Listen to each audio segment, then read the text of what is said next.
하시겠습니다. 거룩하신 하나님 아버지, 예배로 모인 자들에게 말씀을 들려주시기를 원하옵나이다. 말씀을 듣고 힘을 얻어 죄악된 세상을 싸워 승리하는 역사가 일어나게 하시옵소서. 예수님 귀하신 이름으로 기도올리옵나이다. 아멘. 주일 예배로 모인 여러분들에게 전해드릴 하나님의 말씀은 마태복음 26장의 말씀입니다. 그 중에서도 특별히 73절부터 75절의 말씀을 근거해서 은혜 받은 자, 그런 제목으로 말씀을 나누도록 하겠습니다. 오늘 우리가 읽은 마태복음 26장의 말씀은 예수께서 재판받으시려고 죄인의 신분이 되어서 잡혀가셔서 신문받고 취조받고 문초받고 곤욕을 치르는 그런 내용의 말씀이 본문입니다. 이렇게 가야바의 법정에, 빌라도의 법정에, 제사장의 뜰에 잡혀가서 신문당하고 고문당하고 취조당하고 수치와 멸시를 당하고 온갖 희롱과 조롱을 다 당하는 이런 현장에 제자 베드로가 어떻게 되는지 참 걱정도 되고 염려도 되고, 그래서 주님 취조받는 재판받는 그 장소에 갔다가 옆에 있는 어떤 사람이, 어떤 소녀가, 어떤 계집종이 너도 베드로 당이, 너도 예수 당이 아니냐 하고 물었을 때 베드로가 나는 아니라, 나는 그를 모른다 그러고 부인하는 그런 내용의 말씀이 바로 본문에 기록되어 있습니다. 한마디로 말하면 배신을 때린, 배신의 극치를 보여주는 그런 내용이 오늘 본문입니다. 그러면 베드로가 과연 예수님을 배신했나? 과연 베드로가 예수님을 모른다고 한 자냐? 이것이 오늘 우리가 말씀하고자 하는 핵심 요지입니다. 자, 그러면 베드로의 생애를 한번 살펴보도록 하겠습니다. 첫째로 어부의 삶.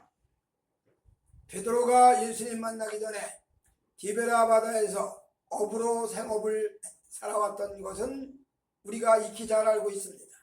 그래서 디베라 바다, 갈릴리 바다에서 어부로 고기를 잡아가지고 생활하던 그런 사람이죠.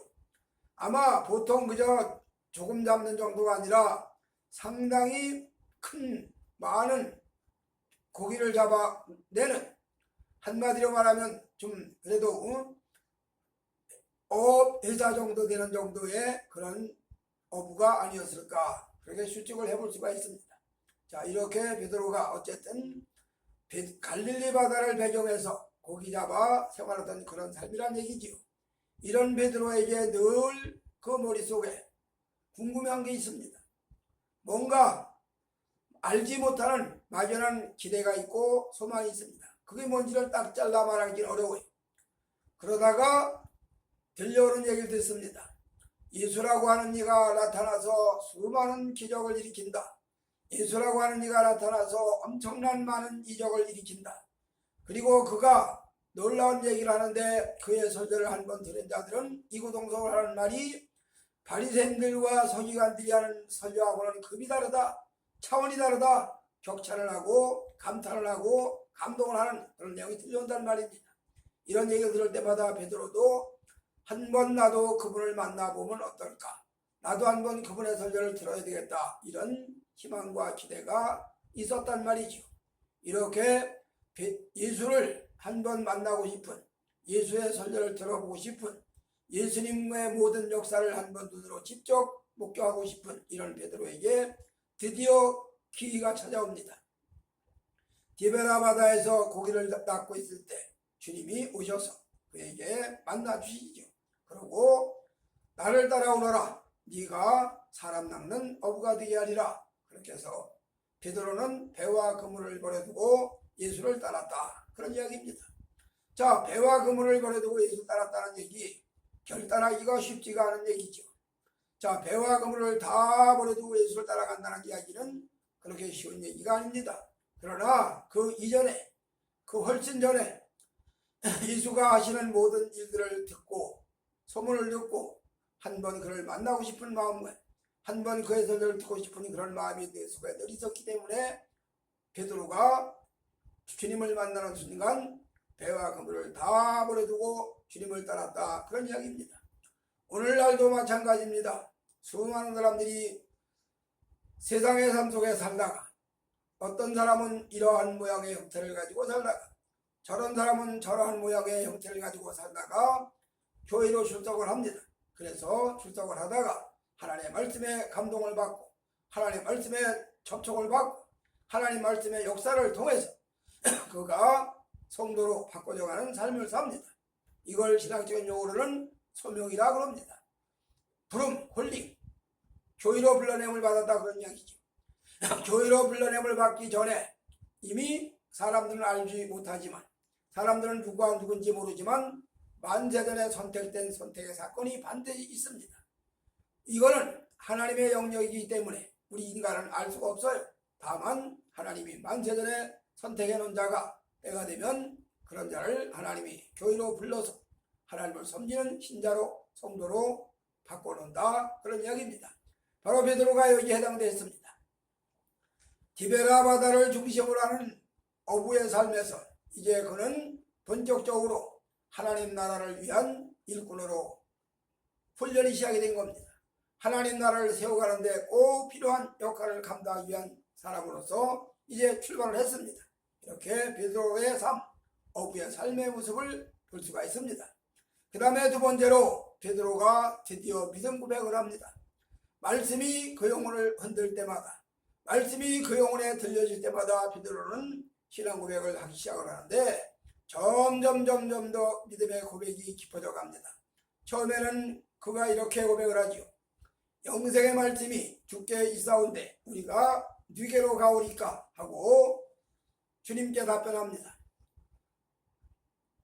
수많은 군중들이 보리떡 5개, 물고기 2마리 가지고 기적을 일으키는 것을 눈으로 보고 떡을 배불리 먹고 나서 그를 열광하고 쫓았다가 말씀이 조금 어려우니까 아이고 이 말씀은 어렵네, 저 말씀은 누가 들어, 저 말씀 듣기 어려워, 그러고 다 떠나갑니다. 이렇게 떠나가는 사람들을 바라보던 예수님께서 베드로와 그 제자들에게도 너희도 가려느냐 묻습니다. 이때 베드로가 한 유명한 말이 영생의 말씀이 주께 있사온데 우리가 누게로 가오리까 하고 답변한다, 그 말입니다. 즉 말씀의 맛이 그 영혼에 접촉됐다, 그런 얘기입니다. 하나님의 말씀의 맛을 깨달았다, 그런 이야기죠. 이걸 시편 기자의 말을 빌려 말하면 여호와의 말씀은 정미하여 영혼을 소성케 하고 여호와의 말씀은 맛이 있어 심령을 지혜롭게 하고 여호와의 말씀은 어두운 눈을 밝히게 하시고 여호와의 눈은 사람의 마음을 깨끗하게 하고 고백하는 것과 같은 이야기입니다. 이렇게 해서 말씀이 베드로 영혼 속에, 베드로의 마음 속에 역사가 시작되므로 그가 이 말씀의 역사에 대한 신앙 고백을 드렸다, 그런 이야기죠. 이렇게 신앙 고백한 그 베드로의 믿음이 점점 더 깊어져 가면서 드디어 그가 그 유명한 신앙 고백을 합니다. 자, 주는 그리스도시요 살아계신 하나님의 아들이로소이다 하고 고백을 합니다. 이때에 바로 가이사랴 빌립보 집안에서 일어난 사건이죠. 이때에 주님께서 그 고백을 들으시고 바요나 시몬아 내가 복이 있도다. 이를 알게 한 이는 혈육이 아니요 내 아버지 하나님의 성령이다, 그렇게 말씀을 합니다. 우리가 이 사건을 신학적인 용어로 말하자면 거듭났다, 중생, 리제너레이션, 거듭난 사건, 영혼이 죄와 죽음으로 인해서, 죄와 악으로 인해서 영혼이 죽었어. 죄로 인해서 영혼이 죽었어. 죽었던 영혼이 하나님 말씀이 들려짐으로 역사가 시작이 되고 드디어 그 역사 속에 생명이 새롭게 태어났어. 중생, 거듭났어. 새로운 영혼. 어제까지의 영혼은 죄 아래 살던 영혼입니다. 어제까지의 영혼은 죄의 지배를 받는 영혼입니다. 어제까지의 영혼은 죄의 속성이 가득한 영혼입니다. 그래서 그 죄로 인해서 생명은 없고 죽고 육신만, 육체의 생명만 살아있는 그런 역사입니다. 그런 사람 상태입니다. 그렇던 사람이 하나님의 말씀으로 영혼이 거듭났어. 새 생명 얻었어. 이 새 생명 얻은 영혼은 죄가 없습니다. 아담이 선악과 먹기 전에 그 모습이죠. 그리고 그 모습보다 더 한 걸음 더 올라가서 더 놀라운 역사입니다. 왜냐? 아담은 하나님의 아들은 아니었습니다. 그러나 새롭게 중생 거듭난 영혼은 하나님의 아들 되는 사건으로, 즉 신분이 상승되어서 하나님의 아들로 상승됐다는 얘기입니다. 이렇게 거듭나는 사건이, 새 생명의 사건이 놀라운 역사인 겁니다. 바로 베드로가 신앙 고백을 통해서, 하나님의 영적인 역사를 통해서 그가 중생함으로 말미암아 새 생명 얻음으로 말미암아 신앙 고백은 비슷한 것 같은데, 영생의 말씀이 주께 있사온데 우리가 네게로 가오리까 했던 그 고백하고, 지금 주는 살아계신 하나님의 아들이요 영원한 구세주라고 고백하는 이 고백과는 상당한 차이가 있는 겁니다. 이렇게 해서 그가 새 생명 얻은 중생된 것을 분명하게 확실하게 보여줍니다. 자, 이렇게 베드로의 두 번째 모습은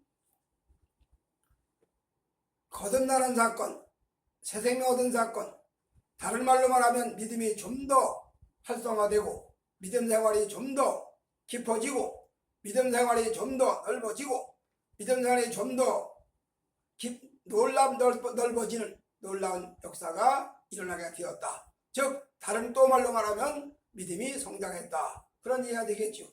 이렇게 베드로의 삶은 거듭나서 중생에서 소망이 하늘로 연결되고 소망이 하늘과 접촉되고, 그래서 그 하나님의 역사를 바라보는 놀라운 사건으로 나타난다. 그런 이야기입니다.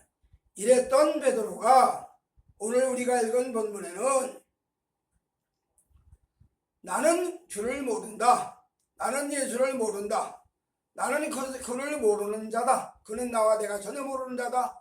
즉 이제까지 3년이라는 세월을 따라다니면서 예수님을 따라다니면서 예수님의 기적을 보고 듣고, 또 예수님께서 기적을 행하실 때 떡도 나르고 고기도 나르고 심부름도 하고, 또 예수님께서 둘씩 짝지어서 내보낼 때 가서 전도할 때 귀신이 양복을 하고 질병이 떠나가는 그런 사건도 체험을 하고, 한마디로 말하면 놀라운 해석에 접촉이 됐다 그 말입니다. 이랬던 사람에도 불구하고 막상 죽음이 눈앞에 닥쳐오는 것 같은 위험 지경에서는 자기가 위험 지경에 처했다 싶을 때는 나는 그를 모른다, 모면하려고, 그 위기를 모면하려고 주님을 모른다고 부인한다 이 말입니다. 이건 뭘 말하는 거냐? 우리 인간의 연약성을 말하는 겁니다. 우리 인간의 불확실한 상태를 말하는 겁니다. 비록 영혼이 거듭나서 새 생명 얻어서 주님 나라를 바라보는 뜨거운 믿음을 가지고 소망을 가지고 활기찬 믿음을 가지고 확실한 생명력 있는 믿음을 가지고 살았다 할지라도 어느 순간 돌변해서 어느 순간 추락으로 곤두박질 쳐서 예수를 모른다고 부인하는 상태까지 간다. 이것이 우리 인간들의 모습을 적나라하게 보여주는 현상입니다. 바로 베드로가 여기에 지금 해당됐습니다. 자, 그것도 군사도 아니고 강한 자도 아니고 계집아이 하나가 너도 저 이스트 땅이다, 네 말소리가 갈리 땅인 것을 표명한다 하니까 나는 그를 모른다. 그는 난 전혀 모르는 사람이다. 그렇게 부인한다. 이런 얘기입니다. 여기서 우리가 얻어야 할 것이 무엇입니까? 인간은 연약한 존재다. 인간은 참으로 말로 할 수 없는 약한 존재다라는 것을 제3 확인할 수가 있다는 이야기죠. 이렇게 베드로의 삶 속에 강한 믿음, 그래서 주님 앞에 칭찬을 받고 바요나 시몬아 네가 복이 있도다, 그렇게 칭찬도 받고, 네가 땅에서 매면 하늘에서도 매고 네가 땅에서 풀면 하늘에도 풀린다. 하늘문을 네가 열기도 하고 닫기도 한다. 천국문을 열기도 하고 닫기도 한다. 이렇게 놀라운 축복을 받았던 베드로의 신앙 고백은 어디 가고 그 강했던 믿음은 어디 가고 연약한 존재가 되었다. 이것은 무슨 이야기냐? 다른 말로 말하면 우리 인생들은 믿음의 길을 가는 동안에 7전 8기 7번 넘어져도 8번 일어나는 그런 역사를 체험하게 된다. 그런 과정을 지나가게 된다. 그런 이야기입니다. 이런 속에서 우리가 한 가지 중요하게 여겨야 될 것은 여호와 하나님의 견고하게 붙잡는 7번 넘어져도 8번 다시 일어나게 하시는 그런 은혜 속에 살게 하신다. 그런 이야기입니다. 이것이 바로 베드로의 믿음 생활이고 우리의 믿음 생활입니다. 이렇게 베드로는 첫 번째 디베라 바다에 고기 잡는 어부의 삶을 살았고 두 번째로 믿음의 생활, 믿음의 고백을 했던 그런 삶을 살았습니다. 이런 믿음의 고백 삶 속에는 넘어질 때도 있고 일어날 때도 있고 또 넘어져도 아주 넘어지는 게 아니라 다시 또 일어나는 힘을 얻고 일어선다 이런 이야기죠. 이렇게 해서 은혜를 받는 역사가 보장된다. 그런 이야기입니다. 마지막 세 번째로 그 베드로가 강력한 역사를 이루는 사람이 되었다. 잘 아시는 대로 오순절 성령 강림 사건 성령의 충만을 받고 나서야 비로소 베드로는 죽음을 두려워하지 않습니다. 얼마 전에 가야바 업종에서 제사장의 뜰에서 빌라도의 뜰에서 예수를 모른다고 부인하던 그 모습은 어디로 가고 이제는 죽음을 겁을 내지 아니합니다. 자, 사도행전 4장에 가서 보면 이런 말 고백이 나옵니다. 우리가 너희들의 말 듣는 것이 옳으냐, 즉 사람의 말 듣는 것이 옳으냐 하나님의 말씀에 순종하는 것이 옳으냐, 너희가 양심껏 판단하라. 그런 대답이 나오는 걸 볼 수가 있습니다. 자, 왜 이런 고백이 나오고 이런 역사가 일어났나, 왜 이런 강력한 역사가 일어났나, 바로 오순절날 성령 강림한 사건, 강림한 성령 사건, 그 성령의 충만을 입었기 때문에 가능해졌다. 그런 이야기입니다. 잘 아시는 대로 주님께서 승천하실 때 제자들이 그때까지도 민원을 못 버리고 때와 기한이 이때냐, 이스라엘 나라를 회복하심이 이때니까 하고 묻습니다. 즉 예수가 유대 나라를 일으켜서 로마 나라의 속국에서 벗어나게 하고 지상의 강력한 나라로, 지상의 강한 나라로 만들어줄 거라고 하는 그런 기대를 가지고 있었다. 그런 이야기입니다. 그래서 메시아 예수가 영원한 인류 구원에, 택한 자들의 구원에 주로 오시는 것이 아니라 이스라엘 백성들을 구원하고 이스라엘 백성들을 땅 위에서 뛰어나게 만드는 그 옛날 다윗 왕국 솔로몬 성전을 세웠던 그런 영화를 기대하던 그런 유대주의가 그 속에 배경에 깔려있다 이 말입니다. 이런 배경을 가지고 주님에게 이 나라를 회복하심이 이때니까 묻는 거죠. 이때 주님은 뭐라고 답변하시는 거 아니? 때와 기한은 너희 알 바 아니요 오직 너희가 성령을 받으면 예루살렘과 유대와 사마리아 땅끝까지 이르러 나의 증인이 되리라. 이렇게 답변하시는 겁니다. 이런 답변을 듣고서도 긴가민가 베드로와 제자들은 뭔가 좀 서열치 않은 그런 씁쓸한 마음을 가지고 있으면서도, 그러나 주님이 너희는 예루살렘을 떠나지 말고 내가 약속한 성령이 강림할 때까지 기다리라. 그 말씀을 듣고 믿고 결국 마가 요한의 다락방에서 10일 동안 강렬하게 기도했을 때 오순절날 이름에 성령 충만을 받고 강림한 성령 사건을 통해서 그들이 죽음도 두려워하지 아니하고 사람의 체면도 사람의 눈초리도 무서워하지 아니하고 바꿔지는 놀라운 하나의 사람으로 변모가 됐다, 변화가 됐다. 그런 이야기입니다. 변화산상에 베드로가 신령한 영적 세계를 체험하지요. 그래서 그가 고백을 합니다.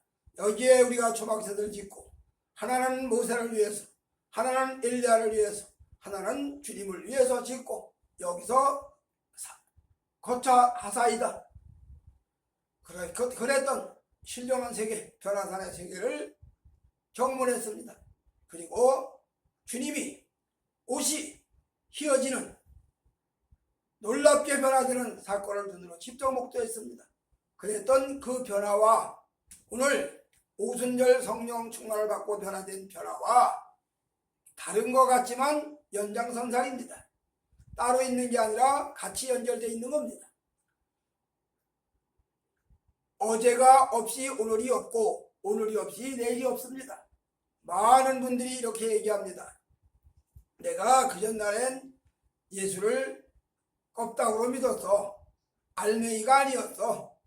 이제야 예수를 바로 믿어. 그런 얘기를 합니다. 물론 그런 얘기도 가능한 얘기입니다. 그러나 껍데기 쭉저기가 먼저 생기고 껍질이 먼저 생기고 알맹이가 채워지는 거지요.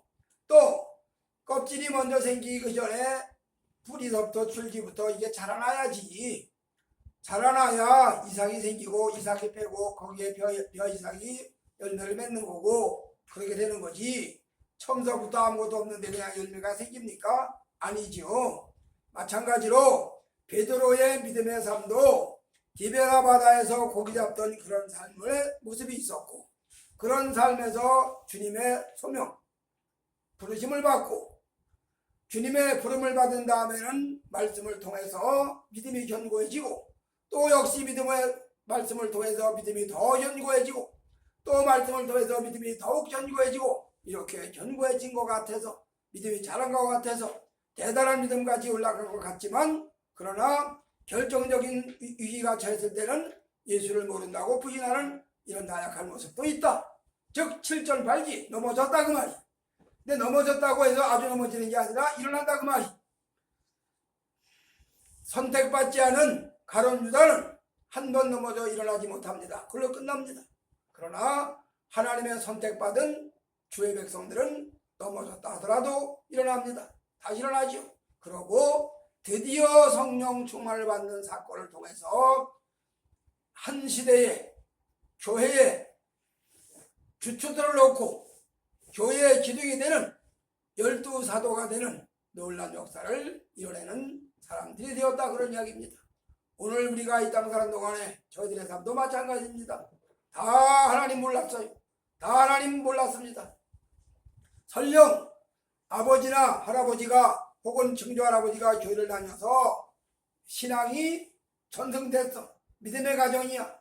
그러나 믿음의 가정이라 하더라도 본인이 주님을 직접 만나는 사건은 아직 없어. 다 주님을 만나기 전이야.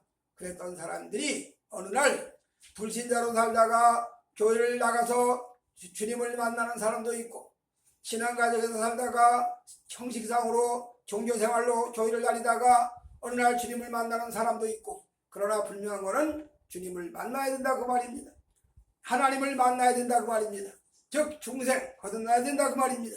거듭난 사람이 세상 사는 동안에 강한 믿음을 보일 때도 있고 그야말로 태산을 밀만한 믿음을 보일 때도 있고 어떤 데는 아주 연약해 져서 별거 다닌 거에 참 낙심을 해가지고 주저앉아가지고 참 연약한 모습을 보이기도 하고 이렇게 칠전팔지의 삶을 살아가면서도 하나님의 은혜에 힘입어서 견인 강력하게 붙잡는 하나님의 그 손길에 의해서 붙잡혀 있다가 결국 어느 날 강력한 성령의 말씀과 성령의 역사가 임함으로 바꿔줘서 죄와 사망을 세상 권세를 세상의 엄청난 그 강력한 것들을 하나도 무서워하지 않는 두려워하지 않는 오히려 그들을 다 긍휼히 여기고 가엽게 여기는 측은히 여기는 그런 뜨거운 마음이 생기는 사람이 된다 그런 이야기입니다. 우리는 오늘 본문에 베드로라고 하는 사람이 나약해져서 3년 동안이나 주님이라고 따라다니던 3년 동안이나 주님을 선생으로 모시고 주님으로 섬겼던 그 스승을 모른다고 부인했던 베드로의 모습을 우리는 읽었습니다. 그러나 그런 삶이 있었다 하지만 그것으로 다가 아니고 그 다음에 연장선상에서 그가 하나님의 말씀으로 성령의 충만을 받고 결국 예수님의 12사도의 대수제자가 되는 수석사도가 되는 그런 역사를 이뤄냈다 그런 이야기입니다. 이거는 베드로뿐만이 아니라 성경에 나오는 많은 사람들이 다 동일하게 같은 과정을 지나갑니다. 아무쪼록 성도 여러분, 저와 여러분이 이 땅 사는 동안에 세상에서 방황하고 살고 세상에서 하나님도 모르고 살고 천국과 지옥도 모르고 살고 이랬던 삶을 살았던 우리들을 하나님의 은혜로 부름받아서 소명 부름받아서 교회에 와서 말씀을 듣고 믿음이 생기고 이 믿음이 강해지고 더욱더 강해지고 더욱더 넓어지고 더욱더 높아지면서 또 어떤 데는 넘어지기도 하고 또 어떤 데는 쓰러지기도 하고 그러나 넘어질 때 다시 또 일으켜 세워주고 또 넘어지면 또 다시 또 이렇게 세워주고 그런 과정을 거치다가 드디어 어느 날 견고한 강력한 믿음의 역사를 이뤄내는 사람으로 바꿔져 간다. 그래서 주님 앞에 인정받는 삶을 살게 된다. 그런 것처럼 베드로뿐만이 아니라 우리도 똑같은 그런 과정을 지나가는데 이 은혜 속에 깊이 받아서 저와 여러분이 하나님의 은혜 받은 자, 그 은혜가 처음에는 아주 작은 연약한 아주 시작된 은혜였겠지만 점진적으로 은혜가 50배로 은혜가 100배로 은혜가 1000배로 은혜가 10,000배로 깊어져가는 역사가 있어진다. 이런 은총 속에 깊이 잠겨드는 저와 여러분이 되어지시기를 주님의 이름으로 축복해 드립니다. 아멘. 하나님 아버지 감사합니다. 베드로의 삶이 디베라 바다에서 고기를 잡던 삶에서 주님의 부름을 받고 주님의 말씀을 듣고 믿음이 깊어지고 주님의 말씀을 통해서 믿음이 점점 더 깊어지다가 그러나 연약한 인간의 모습을 보여주기도 하고 그러다가 마지막에는 이 주님의 12사도로서의 역할을 잘 감당하고 죽음도 세상의 권력도 무서워하지 않는 담대한 사람으로 바꿔진 것을 기억합니다. 우리 모두가 다 이런 삶 속에 가정을 가고 있사오니 은혜 부어주셔서 은혜 받은 자답게 사는 역사가 있게 하시옵소서. 예수님 귀하신 이름으로 기도하옵나이다. 아멘.